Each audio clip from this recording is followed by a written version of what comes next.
as we have already pointed out, our case is built very largely upon circumstantial evidence.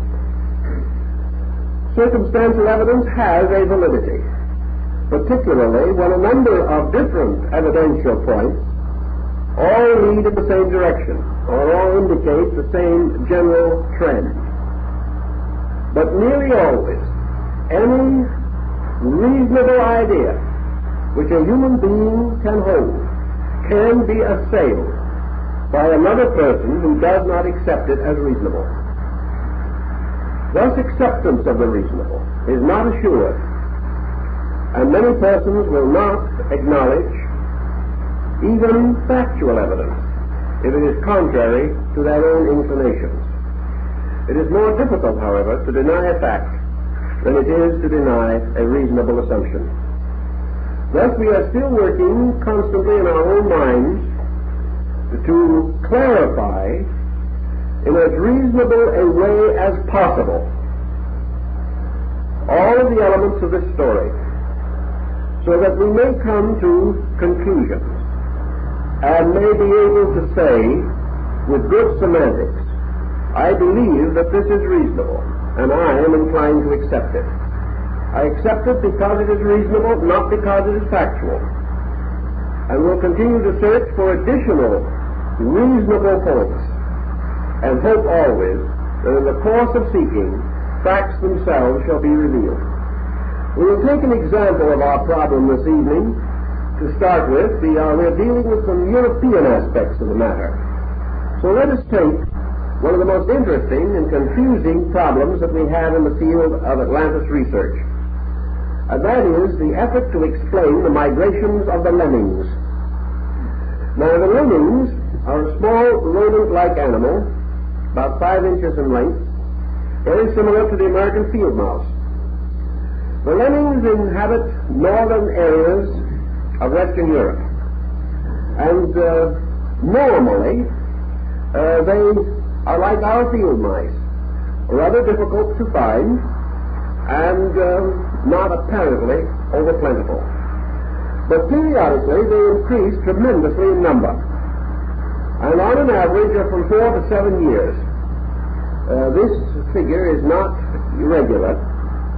We have migrations of lemmings, migrations that are a little reminiscent of the story of the bird migrations at our mission of San Juan Capistrano. The lemmings suddenly increase tremendously in number, and they begin to move downward into Norway and Sweden, and they become a very serious problem. They can be counted and numbered in millions. Why they should so suddenly increase is not as yet understood. Again, we have only reasonable findings, even on a scientific level. But these creatures, moving over vast areas of land, impoverish it because of their constant need of food, and they are accompanied by birds, animals that prey upon them, so that often there is a great slaughter of lemmings as they continue this migratory course. It seems that these creatures move by a mass motion. They move with a complete purpose, a purpose for which we have no answer or solution at this time. Their general tendency is to descend from higher levels through valleys or through breaks in the land, always moving downward toward sea level. The lemmings also will swim rivers, swim lakes several miles across, and continue on their way undisturbed and uninterrupted. They multiply very rapidly, and in the course of their migration, which may take anywhere from 1 to 3 years, the number of lemmings at the end of this perilous trip is often greater than at the beginning. Inevitably, the lemmings move toward water, large bodies of water, most frequently the Atlantic Ocean. And when they reach the shore of the Atlantic, they swim out into the ocean and continue to swim until they drown. No one knows why.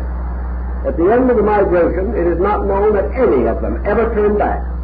They all apparently go forth together into a collective suicide.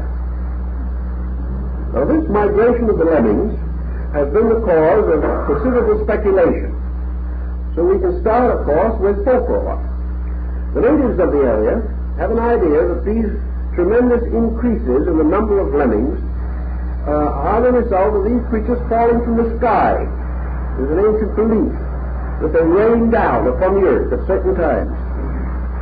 Also, it is held in the local areas, even now, by some of the more learned and intelligent members of the communities, that the lemmings are following an ancient trade route, that they are going according to a way they have always gone, and that their original purpose was to reach an area of land now submerged. And it has been pointed out, even in scientific papers, that their general route coincides with land area that has been submerged. Apparently the lemmings are continuing to seek a place in the ocean beyond the shore. And although this place has disappeared, vanished forever, the instinct of this rodent continues unchanged. If this be a reasonable hypothesis, and it has even been accepted scientifically, it means the lemmings are attempting to convey to us in a strange way, through the drama and tragedy of their lives, that once upon a time they could reach land which is no longer there. That this land must have at one time been of unusual attraction to them, that they are continually seeking for it, and year after year they die trying to find it. Now, what is behind all of this? Is it merely that these creatures are pressed on by some suicidal tendency? Do they go in nature merely to die? What does this instinct mean? Does it really tell us that there is a power or driving force behind this species of creatures that will not change or has not changed, but continues to send them on their way to death? Nature normally does not produce circumstances of this kind. Nature is forever adjusting for the survival of its creatures.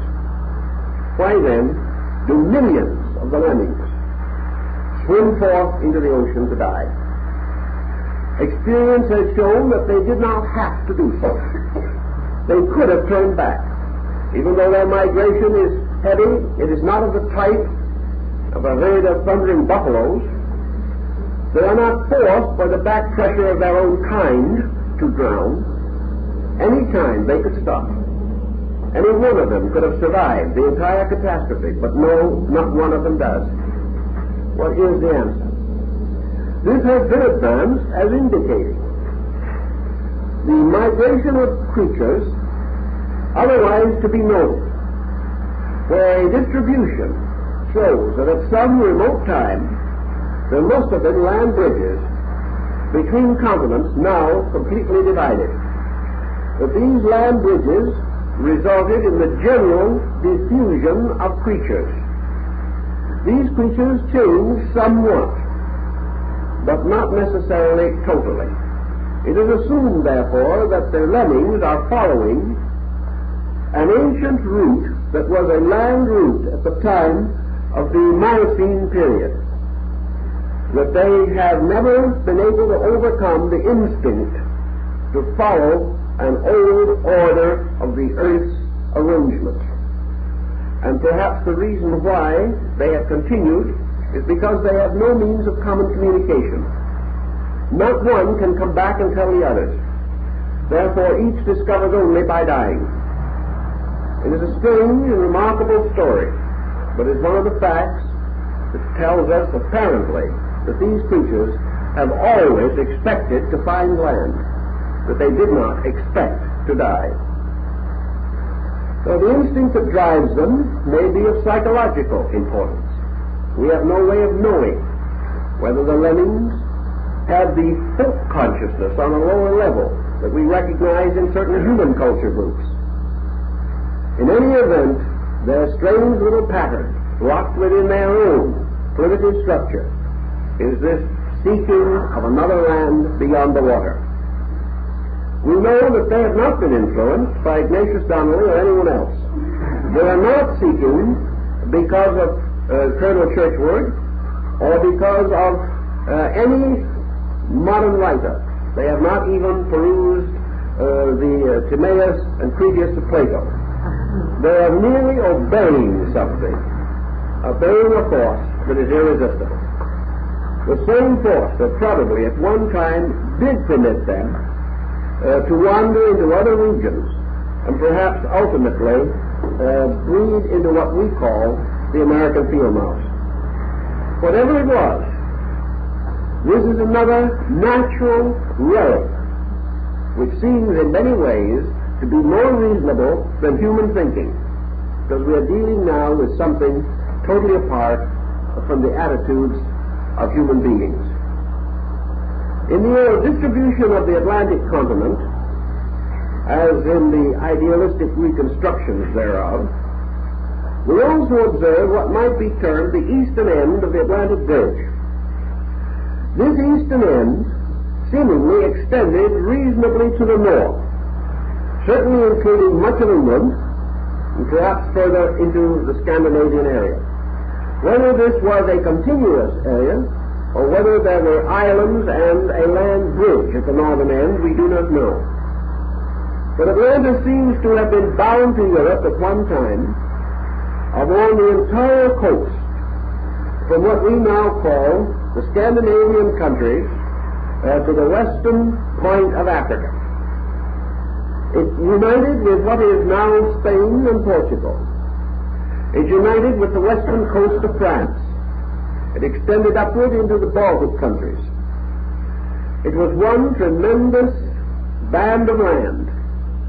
And when we study the old maps and compare them with existing maps, the land bridges necessary to complete the picture would create a land area in the Atlantic Ocean basin about 1.5 times the size of the United States of America.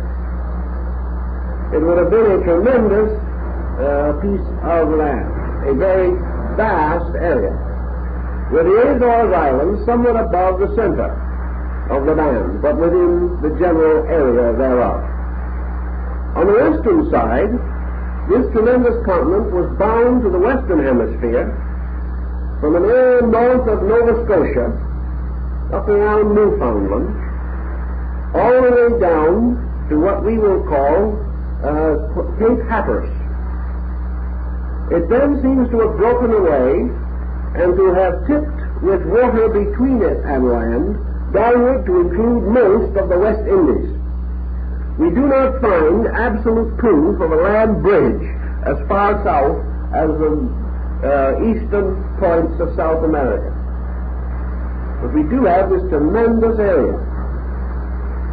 How can we strive to increase our rational understanding of the effect of this culture upon surviving land areas? Let us therefore for the moment consider what seems to be a reasonable probability, namely that an attempt to escape from Atlantis, presuming that this continent was in the process of breaking up, would have been in the form of migrations over whatever land areas were available, or in narrow water areas which could be crossed by boats, rafts, or any available materials. We are not at all certain that long-range preparations for such navigation could be made. On the other hand, ships may also have been available, or large canoes of something of that nature. It would seem, though, that taking the Azores to be approximately the seat of the central point of Atlantean culture, though not the center of the continent, it would seem reasonable that those existing areas of the Earth's surface which were associated with the terminals of the ancient continent would be most likely to have direct relics or indications of the earlier connections. We have, however, an entirely different problem also to face, and that is our geological problem. According to our problem today, as we visualize it, a large part of the Atlantis story should have existed about the time of the Cro-Magnon. Should have existed in the great periods which we recognize geologically as those related to the emergence or appearance of primitive man upon the earth. So we study the Cro-Magnon, we study the remnants of his way of life, and such as we are able to discover about him does not give us any distinct clue to our Atlantean culture. And here we must pause and give careful consideration to what might be termed negative evidence. We have no evidence that we can bring forth today out of the remnants and ruins of the past to indicate the primitive man of the Cro-Magnon period, at which period certainly Atlantis should have been already an existing culture, that the Cro-Magnon was equipped with any of the instruments of culture or civilization with which we associate the Atlantean. We have two answers possible to this dilemma. First is that the Cro-Magnon represented a level of primitive savagery which existed contemporaneously with a higher culture. Just as today, we would not be entirely flattered if our culture was to be estimated only by the Australian bushman. Yet he exists today. He exists in a world which he is rather out of step with. And if in some remote time archaeologists should excavate his remains in an effort to determine the cultural strata of the 20th century, the ethnologist or anthropologist would come under a bad time. He would come to some very false conclusions. Thus, it is not as certain that the discovery of primitive man's remains invalidates the possibility of a higher culture existing at the same time, especially if this culture was somewhat limited from the standpoint of the area in which it developed. Plato's account cannot be dismissed with complete lightness, although again it is only fair to say that as early as the 2nd and 3rd century, Platonists regarded it with suspicion. It should only, however, lead us to a more thorough and careful examination of such evidence as can be accumulated. We study the Cro-Magnon, we see his primitive struggle for existence. We see him fighting the mysteries of a prehistoric world which seems to have been abandoned to savagery and wildness. We find him groping upward for fire, for shelter, for clothing. We see very little indication in his struggle of the type of culture we are seeking. Does this mean that already land areas had broken away so that by degrees the Atlantic continent had shrunk into one vast insular region which was not in contact or indirectly accessible to the migrations of the primitive men of that time? Let us take a parallel of this and see how reasonable we are. In the year 1490, the Western Hemisphere, as we know it today, was comparatively unknown to a highly civilized people. In 1490, European man was not aware of the existence of the American Indian. He was not aware that between Europe and Asia was a vast continent that would someday dominate the world. Let us be a little more local in our thinking. Down in Central America, your Aztec, Maya, Toltec culture had practically no awareness whatever of the Plains Indians of North America. These nomadic tribes also, seemingly, for the most part, derived very little from comparative proximity with the Aztec, Maya, Toltec cultures. The only point where they seemed to meet and mingle was along the banks of what we call today the Rio Grande. In other words, your New Mexican Pueblos, your town-dweller Indians, your Hopis, Zunis, are the ones which show the mingling of these two cultures. But not far away, other Indian tribes seem to be comparatively unaware that a great, highly cultured civilization lay to the south. The empire of Montezuma was one of the greatest empires the world has ever known. Yet Montezuma knew nothing of the existence of Europe. Therefore, as late as the 15th century of the present era, 1/3 of the world was unknown to the balance, with a few exceptions, a few individuals who had had one or other way of greater contact. But these very individuals were ridiculed for their belief that such a thing could exist. Our American Indian is the victim of this misunderstanding, for the early explorers named him the Indian because they thought he was an East Indian and that they had reached Asia. Now, if this could happen in a civilization that could give us the greatness of Florence, of Rome, the magnificent temples and palaces of the Near East, how much more so could this have occurred thousands, perhaps 50,000 years ago? Thus the fact that areas were not commonly known and that various levels of culture, or lack of it, could have existed contemporaneously is not disproved. We therefore have certain negative findings, but they are not conclusive in any way. They only indicate, perhaps, that, as has been generally suspected, the Atlantic catastrophe took place over a very long period of change during most of the Pliocene age. That therefore, by the time that what we call the Cro-Magnon had made his appearance, some of the land bridges had already disappeared.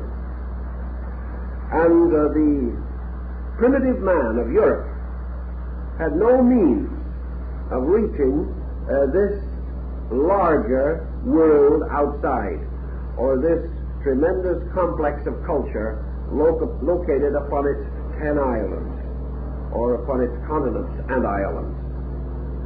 This will fit also, to a large degree, into our previous concept, namely that certain cultural motions from Atlantis may have rescued the Cro-Magnon and have started him on a way to culture for which we have at this time no adequate explanation. What happened between the Cro-Magnon and the rise of Egypt? Here is an absolute blank. We have a man crawling around, fighting saber-toothed tigers. We have him living in a cave, mumbling raw bones. We have him struggling to perfect the stone axe. We find him scratching in unintelligible glyphs upon rock and fishing with bone fishhooks. We have him striving for fire and finally attaining it, and his principal instrument of defense being a rock, which he apparently tossed with some success at monsters that have since disappeared. We are not sure, however, that he was responsible for their disappearance. He probably missed most of his targets. Then in a short time we find the rise of the first dynasties of Egypt. We find a literate people, a scientifically cultured people. We know nothing about what any man was doing 10,000 years ago. But 7,000 years ago he was building pyramids. What happened between? What suddenly moved this mysterious missing link of Gabriel Max into what we call the pattern of progress? Something must have happened to it. Yet we have no record of what did happen to it. He, in his surviving forms, primitive peoples of today, have no adequate record except the myths which we have already discussed. Yet something definitely did happen. Whatever it was gradually moved man with incredible rapidity from savagery to a socialized state, which already was admirable when history as we know it begins. The great Assyriologists, the great Egyptologists, the great sinologists, none of them have any answer. They do not know what the force was that tipped man into a state of rational existence. This mystery perhaps is concealed in the biblical account of where the Adamus, or the pre-Adamite man, was suddenly endowed with soul, became a living soul, capable of thought, capable of conscious growth. The circumstances are dim. But if we are not willing to accept that primitive man has some teacher, then we must assume that for reasons totally inexplicable, the drive to intellectual attainment broke out all over the earth at a comparatively similar, if not identical time, and that this drive suddenly lifted these primordial people into a state of intellectual attainment. We look around us and we observe with great interest the rise of peoples, the attainment of intellectual individuality under the existing conditions of today. True, we do not have as many primitive groups to work with. But we observe, for example, that within the last 10 years, a great change has taken place in the map of Africa. 10 years ago, we had only 3 sovereignties in Africa. These were Egypt, the little Negro Republic of Liberia, and the Empire of Ethiopia. All the rest of this vast continent was a colonial empire of foreign powers. Today, or very recently, in the newly liberated state of Ghana, which was previously the crown colony of the Gold Coast, 8 independent sovereignties of Africa met in national conference. There are now 8 independent nations in Africa. These independent nations reflect progress, but this progress was a gradual growth through contact.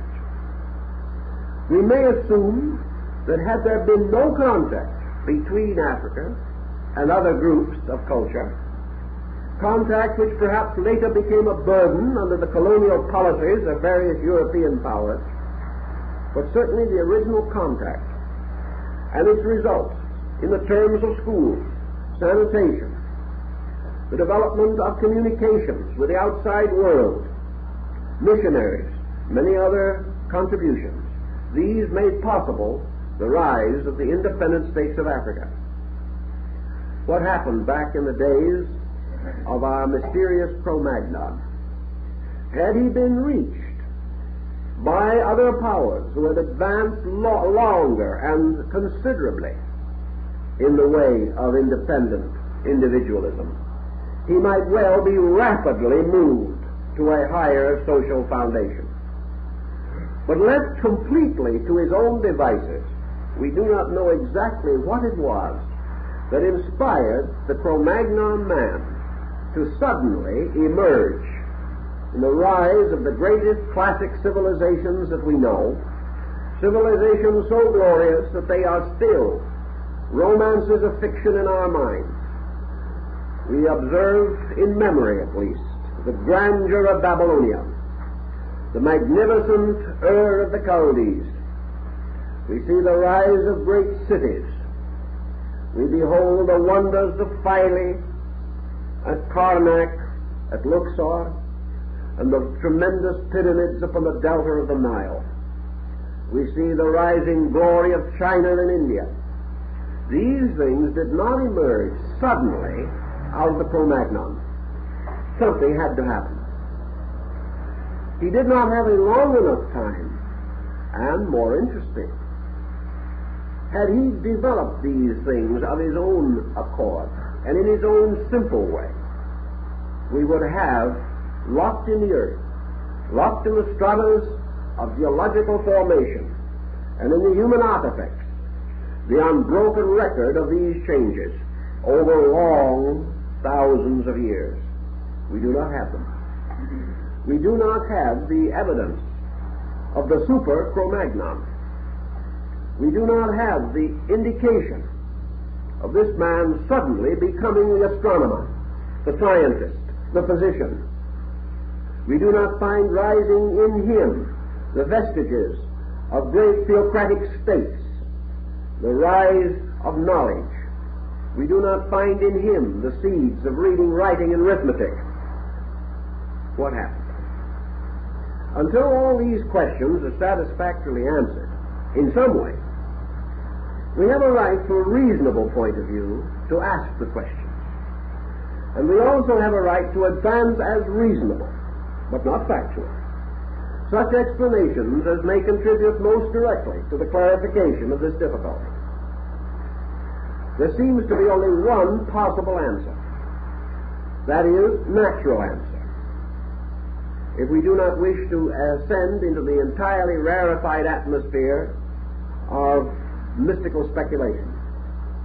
The most common reasonable answers are usually the correct ones, and the last to be found. And these speculations would indicate that a wise young man who grew up alone and became a scholar must have known someone who was. Must have had at least sufficient contact to awaken within himself the realization of the possible directing of his own abilities. He might not have studied long with a scholar, but had he seen somewhere a state superior to his own, then he might gradually, through meditation, strive to attain it, having visualized it, having known of its existence. But without even the possibility of such awareness, it is unlikely that he would move very rapidly. And it is very interesting to note that the story of man's rise on this planet, as far as it is recorded, is phenomenally rapid. And that much that we can hardly understand or appreciate took place within a few thousand years, whereas other processes in nature took millions of years. Thus, the possibility of the existence of the hen before the appearance of the egg comes to our thinking. We, of course, can fall into Aristotle's problem of regressive evasion, because that previous hen requires a previous egg, which in turn supposes a previous hen, and we can go back beyond any point we wish to even imagine. The natural answer is, however, that somewhere man did have a period of growth sufficiently long to explain in terms of evolution his gradual attainments and his reasonable growth from infancy to maturity as a creature.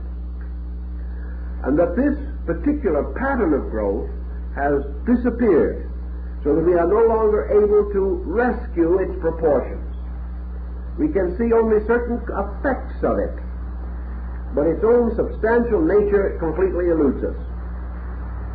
Atlantis offers a possibility, and it is also quite certain, as we have said before, that Atlantis represented a period, an epoch, in the development of world cultures. General Furlong, in his Rivers of Light, attempts to show the rise of the great cultures of mankind, particularly as these refer to the seven principal streams of religion. Looking over his long and intricate graphs relating to this procedure, we observe that the general is in exactly the same dilemma. He suddenly discovers in the background of things the altars of the seven great gods, or of the seven great ideas, which later arose and developed and became systems of theology, which by their minglings produced philosophy, and these minglings with religion finally resulted in the emergence of science. General Furlong can take them back so far. Then his charts dwindle out. And in his work he is unable to identify the origin of one of the 7 streams with which he is concerned. They suddenly flow from hidden sources. Once they appear, they are the wonder of the ages. But where were they before they appeared? For in the intervals involved, there is no time for their maturing. On one side of this dark curtain of history, a primitive man, unlettered, unlearned. He steps through the curtain like the prologue of a Shakespearean play. Behind the curtain, he is a savage. He steps through, takes a bow, he is a gentleman. How did it happen? It is not wise to assume merely magic. It is much wiser to assume that something happened which we do not know. Paracelsus said a miracle is only an effect, the cause of which is unknown, but the cause must be equal to its effect. And what produced civilized man must be equal to what it produced. This we do not know. We have no way of estimating. So we circle a little bit around the European end of this great bridge to find out, if we can, what was happening. One of the things that strikes us, as O'Brien points out in his Round Towers of Ireland, is a remain of ancient masonry in the Emerald Isle. These strange towers that look almost like Egyptian obelisks, except that they are circular. These towers belong to a kind of architecture which today is tied into the most elaborate folklore and legendary among a people who have become synonymous with folklore and legendary. The builders of the Round Towers of Ireland, O'Brien opines, might have been Buddhist monks. For there is a record that Buddhist monks from Asia reached Ireland at a remote period. Lord Kingsborough, in his great work, The Anacalypsis, also takes it for granted that Asiatic migrants reached Ireland at a very ancient time. How long ago? We do not know. And as we mentioned earlier, the various schools of archaeology are in no common accord as to the primitive remains in Ireland and in the north of Scotland. Another interesting group presents itself to us on the plains of England, where we have the strange mass of stones which we call Stonehenge. This is called a Druid temple, and we've heard it until we have come to believe it. Actually, the Druid remains and records, as preserved in the Welsh records and legends, and in the account of Taliesin, and even in the reports of Caesar, the Druids at that time used Stonehenge because they regarded it as a monument created by the gods of previous ages. The Druid records tell us definitely that the Druids found Stonehenge. They did not create it. They are much like your Aztecs of Mexico, who found the pyramids of the sun and moon, but did not build them. The stone used in the quarrying of the rocks of Stonehenge has been also a subject of great discussion. Some say that it was precipitated through the air by spirits. Well, that is helpful. And we are reminded of the historian Herodotus, who tells us that the builders of the pyramids started to build at the top and worked down. This also gives us a moment of consideration. We also have read recently that it was advanced as a speculation to explain the mysterious figures and heads on the Easter Island, as it is now called, were moved by having huge stones quarried out, dropped into a volcano, which fired them out again and dropped them in convenient spots. This sounds a little too much on the order of modern rocket propulsion. Actually, all of these mysteries are mysterious for one reason only, and that is we cannot conceive of primitive man having the brains to do any of these things in a reasonable way. We are convinced that our primordial ancestors could do nothing better than throw rocks around, and small ones at that. That they were so concerned trying to find fire that they never got any further. Actually, a more interesting group even than Stonehenge is to be found in Brittany, in the western part of France. It is called Karnak, but it is not spelled the same as the Karnak in Egypt. Karnak is a mystic maze of stones, some of which would dwarf those of Stonehenge. But instead of a circle of stones, we have hundreds of them. Great monolithic rocks standing on end, forming rows like soldiers at attention. Why they were put there, who put them there, no one knows. But one of our more factual friends decided that at a remote time some native king or prince decided to hide a buried treasure. He hid it under one of the rocks and put all the others there to confuse people who were looking for it. Now this is good, sober, factual stuff. And pretty ridiculous. These stones that were used in the building of Karnak will weigh up to 15 and 18 tons. They were moved, some of them considerable distances. And like the tremendous carved stones of Guatemala, they apparently were tipped into the ground at one end by digging a pit and allowing the weight of the stone to gradually drop it into the pit. After that, the opposite end was raised and the part in the pit was buried and became the foundation. This happened at Easter Island, we know. It was primitive engineering, but it was successful. But what caused it? What would lead a vast number of persons, that must have been a vast number, to devote an incredible period of time to raise a maze of rocks into the air, 12, 15, 18, 20 feet, leave them without a carving or a sculpturing upon them?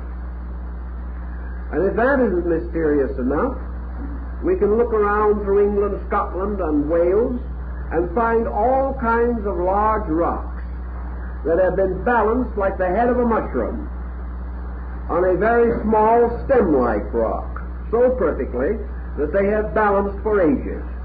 Why? No one knows. Yet most of these tasks, though primitive, seem to bear witness to a high resolution and purpose.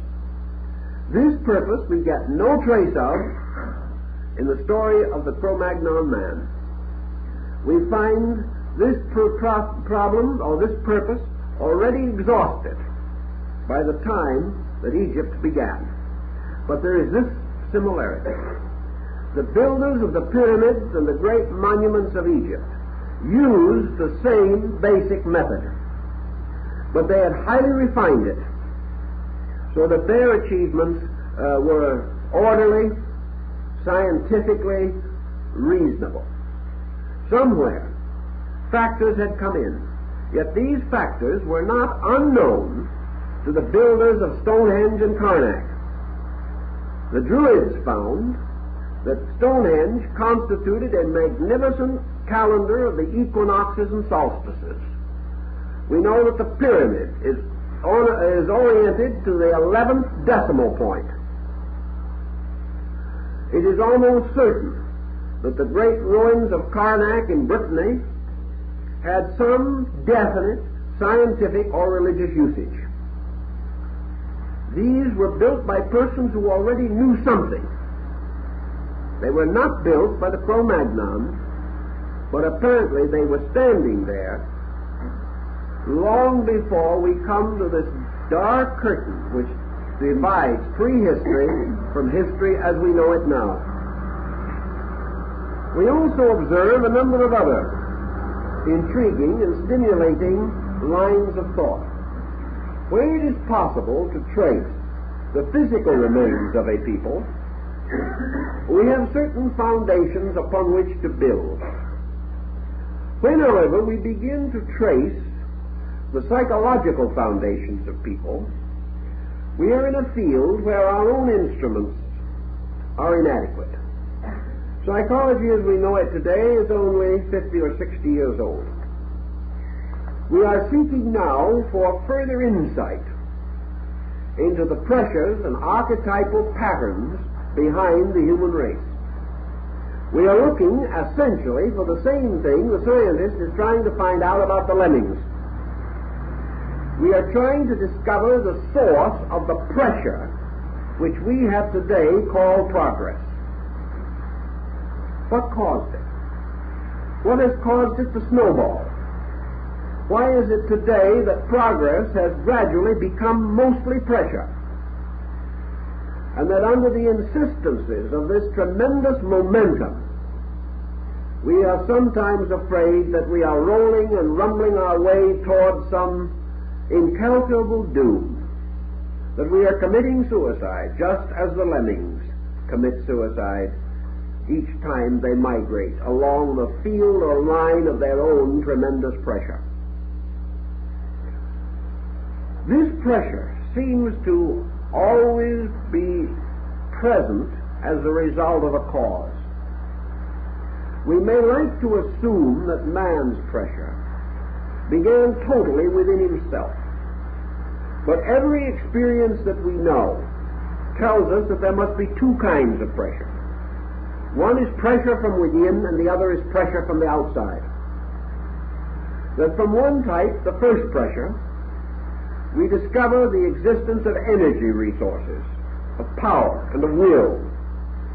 We discover that under stimulation, under incentive, as we call it, man has an incredible reservoir of potential. But that this potential is only released when necessary, when conditions demand it, require it.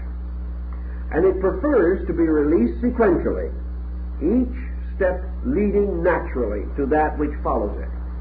Just as the growth of the child is a sequential, regular procedure, so the growth of archetypal idea in man has been always a sequential growth. The battleship did not come first and the hollowed-out log afterwards. But from the hollowed-out log, man gradually learned one useful improvement after another until he was able to build a boat. But he only built the first boat, or hollowed out the log, because he discovered in certain areas that if he sat astride a log that was not hollow and allowed his feet to dangle in the water on both sides when he wanted to cross a stream, he was liable to lose a foot or two to a crocodile getting across. He found it necessary to protect himself against the dangers in the water. Therefore, he gained the idea of gradually lifting his feet out of the water and finding a place for them either on or in the log. And out of that gradually has come a procedure which has led to such great ships as we have today. Ships that are the inevitable development of sequential pressure within the incentive and inventive faculty of man. Therefore, the Egyptian, or the earliest culture groups in the valley of the Euphrates, India and China, that emerged with powerful cultural patterns, emerged because of incentive and because of a long period of experimentation. Now we look back upon them and we say, but after all, they may not have needed this period, because actually so many of their achievements were simple in comparison to ours. We needed their foundations, but they could never have conceived the things we would build upon them. There is one point of difference, however. When you educate a child, the most important, necessary, and difficult part is the first 2 or 3 years. There he must gain use of the instruments of his own education. He must be given the basic principles, reading, writing, arithmetic, spelling. He must have these things, for without these he cannot build. And now today, in the 20th century, we are not certain how these should be imparted to him. We are beginning to suspect that our methods of teaching him are not what they should be. Therefore, primarily, the great basic discoveries required the most enormous pressure of all, required the most powerful incentive, and some kind of judgment upon incentive, by means of which the early course of knowledge could have been clarified. We can send any child to school today, but only because there are 7,000 years of educational formula behind us. How we sent the first man to school, we do not know. Even presuming that he had the potential, only experience, discipline, repetition, and the orderly development of his faculties could have enabled him to make this tremendous transition within a conceivable period of time. And we have a very limited time in which he did it. And we know that we are not far off in the dating of this time. We can only assume, therefore, that what we call today the growth of man from the Pliocene, from perhaps the Pithecanthropus erectus, or the Neanderthal man, or the Heidelberg man, these ancient ape-like humans, these could not be all that preceded the rise of Egypt, the glory of China, the magnificence of India, and the splendor of the Greco-Roman culture. It's just not conceivable. So we have to have something. And these incentives have to come to us from some disciplined cause or source. Nearly all your ancient mythologies attempt to explain this by stating that there were upon the earth in ancient times superior races of beings. And in religion we find them everywhere. We find them in Ireland. We find them in Scotland. We find records of them in France and England.